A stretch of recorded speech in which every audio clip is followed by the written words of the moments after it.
నేను చెప్పే మా షాప్ గురించి చెప్తున్నా, నేను ఎలా పెట్టానో ఏంటనేది అండి. వినండి, స్కిప్ చేయకుండా చూడండి.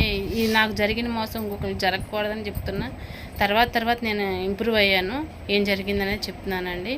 అయితే ఆ రోజు మేము చీరలు తెచ్చామని ఒక వీడియో పెట్టాను కదా. ఆ చీరలు తెచ్చినాక అందులో 2 చీరలకు మాత్రమే మాకు పైసలు వచ్చినాయి. తర్వాత అన్నిటికీ కూడా 100, 150 గాగ్రాలకి ఆటికి ఈటికి అమ్మినాను. మొత్తం లాస్ అయిపోయాం, 30,000 లాస్ అయిపోయాను. తర్వాత లాభం లేదు. ఏ షాప్కి వెళ్ళినా బిల్లు ఇవ్వట్లేదు. బిల్లు ఇవ్వకుండా రండి మా షాప్కి రండి అని అడుగుతారు. తీరా వెళ్ళినాక వాళ్ళు ఒకటి అంట కడతారు. తీసుకొస్తామని ఇక్కడ నానా తిప్పలు పడాలి. వాళ్ళేమో 30 చీరలు కలిపి ఒక కట్ట కట్టేస్తారు, మనం మోహన్ వేస్తారు. అది తెచ్చినా ఇక్కడ అమ్మాలి. ఇక్కడ అమ్మాలంటే నెలకు ఒకలో వారానికి ఒకలో వస్తారు. మహా తలనొప్పండి. చీరలు అమ్మి మోసపోయాను. కానీ ఇప్పుడే మళ్ళీ అందరూ చీరలు అడుగుతున్నారు. నేను ఆపేసి 1 ఇయర్ అవుతుంది కరెక్ట్గా. అంతకుముందు బాగానే అమ్మాను, సేలింగ్ బాగానే జరిగింది. అట్లా ఫ్యాన్సీలో దిగాను నేనైతే.